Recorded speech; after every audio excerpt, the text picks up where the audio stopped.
इस वीडियो का उद्देश्य है कि आप हॉल टिकट किस प्रकार से डाउनलोड करेंगे, क्यों आपके सेंटर्स एग्जामिनेशन सेंटर्स चेंज हो जाते हैं और क्या क्या इंस्ट्रक्शंस आपको फॉलो करनी होंगी। गुड मॉर्निंग स्टूडेंट्स, आज इग्नो ने टीईई दिसंबर 2023 टर्म एंड एग्जामिनेशन दिसंबर 2023 के लिए हॉल टिकट जारी कर दी है। आप इसे इग्नो की वेबसाइट से डाउनलोड कर सकते हैं। इग्नो की वेबसाइट है igno.ac.in। जैसे ही आप इस वेबसाइट पर जाएंगे, जाने के बाद आप साइट को स्क्रॉल करेंगे। स्क्रॉल करने के बाद नीचे एक लिंक होगा, डाउनलोड हॉल टिकट दिसंबर 2023 term end examination ODL IOP student. ये इग्नो के दोनों प्रोग्राम, ऑफलाइन प्रोग्राम के स्टूडेंट्स के लिए और ऑनलाइन प्रोग्राम के स्टूडेंट्स के लिए हॉल टिकट डाउनलोड करने के लिए लिंक प्रोवाइड किया गया है। आप इसे क्लिक करेंगे। इसे क्लिक करने के बाद आप यहाँ नेक्स्ट विंडो में आप अपना एनरोलमेंट नंबर लिखेंगे। एनरोलमेंट नंबर लिखने के बाद आप अपना प्रोग्राम चूज करेंगे, जिस प्रोग्राम के आप स्टूडेंट हैं। इसे क्लिक करने के बाद आप सबमिट करेंगे। सबमिट करने के बाद यहाँ टिक करेंगे। टिक करने के बाद इसे भी सबमिट करेंगे और आपके सामने एडमिट कार्ड होगा।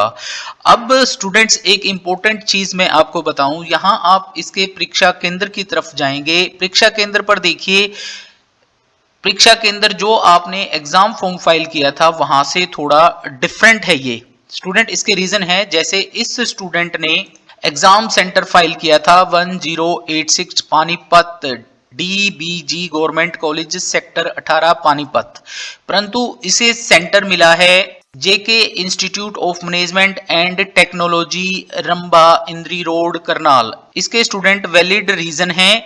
वैलिड रीजन क्यों है? क्योंकि देखिए, यहां जब एग्जाम फॉर्म फाइल किया गया था तो इग्नो ने लिखा था टेंटेटिव एग्जामिनेशन सेंटर।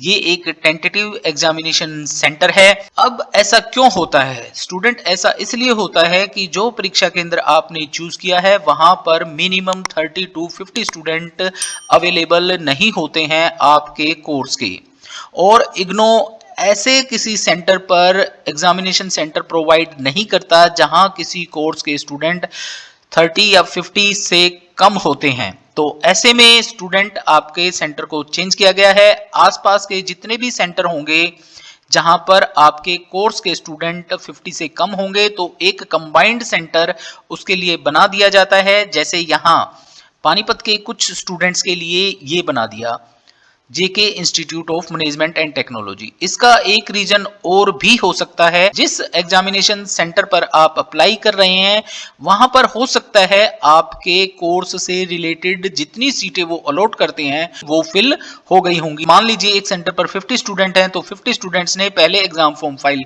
कर दिया हुआ होगा, वहां पर और जगह नहीं होगी।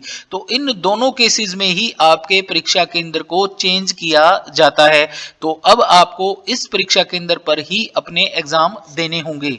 तो आप नीचे चलेंगे, यहाँ कुछ डिटेल है, आपकी इनरोलमेंट नंबर, आपका कोर्स, आपका नाम और आपका परीक्षा केंद्र, और यहाँ आपको अपना पासपोर्ट साइज फोटो लगाना होगा। ये नीचे स्टूडेंट्स आप यहाँ देख रहे होंगे कुछ एग्जाम्स के सामने डेट्स नहीं दी गई हैं, जैसे BLI 224P, BLIE 227, BLIE 229P, BLII 230। इनमें डेट्स क्यों नहीं दी गई हैं? क्योंकि स्टूडेंट्स ये प्रैक्टिकल्स पेपर हैं और इनके लिए कुछ में वाइवा होगा और कुछ में आपका 3 आवर्स सिटिंग पेपर होगा। जैसे मैं बात करूं BLI 224, ये एक प्रैक्टिकल है जिसकी डेट्स अनाउंस करेगा आपका स्टडी सेंटर, क्योंकि ये टोटली डिपेंड करता है आपके स्टडी सेंटर पर। और मैं बात करूं 229 की, BLIE 229, ये भी एक प्रैक्टिकल पेपर है, ये भी आपके स्टडी सेंटर पर ही होगा और इसकी डेट्स भी आपका स्टडी सेंटर अनाउंस करेगा।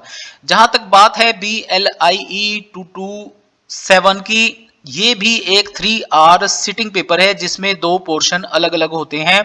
इनके लिए भी डेट्स अलग से आएंगी और ये एक कंबाइंड सेंटर बनाकर वहां पर कंडक्ट किया जाएगा।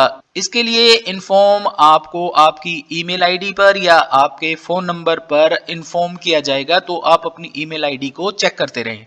और जहाँ तक बात है BLII 230, ये एक इंटर्नशिप प्रोग्राम है जिसमें या तो आप 1 मंथ की इंटर्नशिप करेंगे और उसकी रिपोर्ट सबमिट करेंगे या फिर एक अल्टरनेटिव रिपोर्ट आप सबमिट करेंगे। जो स्टूडेंट अल्टरनेटिव रिपोर्ट सबमिट करेंगे उनका एक वाइवा होगा और उस वाइवा के लिए भी आपको अलग से इन्फॉर्म किया जाएगा।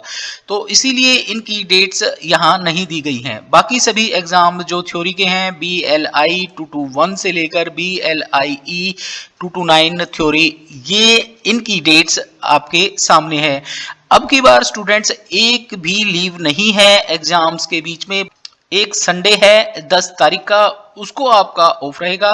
बाकी कंटिन्यूएशन में आपके एग्जाम रहेंगे 8 तारीख को BLI 221, 9 को 222, 11 को 223, 12 को 224, 13 को 225, 14 को 226, 15 को 228 और 16 को 229 ये एग्जाम आपके रहेंगे। और नीचे कुछ इंस्ट्रक्शंस दी हुई हैं, इन्हें आप पढ़ सकते हैं, जिसमें कुछ इंपॉर्टेंट इंस्ट्रक्शंस इस प्रकार से हैं। जैसे मैं कुछ पॉइंट्स पढ़ देता हूं।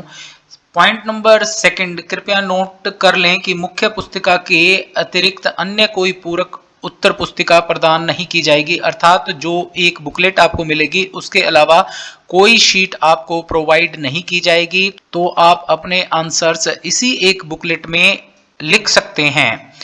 नेक्स्ट है पॉइंट नंबर 7, परीक्षा के दौरान परीक्षार्थियों के पास इग्नू द्वारा जारी वैध पहचान पत्र होना आवश्यक है। आपके पास आपका इग्नू का आईडी कार्ड होना आवश्यक है। यदि किसी कारण से परीक्षार्थी के पास इग्नू द्वारा जारी वैध पहचान पत्र नहीं है तो वे परीक्षा हॉल में प्रवेश के लिए किसी भी सरकारी संस्थान द्वारा जारी फोटो युक्त वैध पहचान पत्र दिखा सकते हैं। नेक्स्ट 10th नंबर पर आप इंपॉर्टेंट इंस्ट्रक्शंस देख सकते हैं। जो स्टूडेंट्स मुझसे पूछ रहे थे सर ये कोर्स इंग्लिश में है, मैं हिंदी में इसके एग्जाम दे सकता हूं या नहीं, यस आप दे सकते हैं। इसके लिए आप ये इंस्ट्रक्शंस पढ़ सकते हैं। परीक्षा का माध्यम परीक्षार्थियों को प्रश्न पत्र के उत्तर केवल उसी भाषा में लिखने होते हैं जिसमें पाठ्यक्रम संचालित किया जाता है। यद्यपि यहां ध्यान दें, यद्यपि परीक्षार्थियों के पास हिंदी माध्यम में परीक्षा देने का विकल्प है, भले ही उन्होंने पंजीकरण अंग्रेजी भाषा में ही क्यों न किया हो।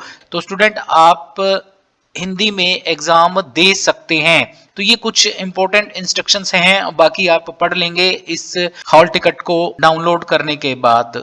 तो स्टूडेंट ये था आज मेरी वीडियो का विषय कि हॉल टिकट किस प्रकार से डाउनलोड करेंगे और क्यों आपके एग्जामिनेशन सेंटर चेंज हो जाते हैं और क्या क्या इंस्ट्रक्शंस आपको फॉलो करनी होंगी। तो आई थिंक आज के लिए इतना ही। मुझे यूं ही सपोर्ट करें। Thank you very much.